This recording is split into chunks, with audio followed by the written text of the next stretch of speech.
nakahanda na po yung ating pong mga papakainin, mga bata po. So marami-rami po sila. Salamat po sa nagpakain kay Ma'am Tess Navarro. God bless po. Magandang araw po sa inyo po mga kaibigan, mga followers ko po sa Facebook. Muli po tayo magpapakain po ngayong hapon. Sa mga batang katutubo, naghanda po tayo ng pansit.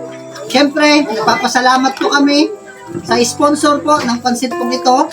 Marami pong salamat kay Ma'am Tess Navarro. Kaya nakalatag na po ang ating pong ipapakain at ready na po ang kakain. So umpisahan na po natin para marami pong mabusog.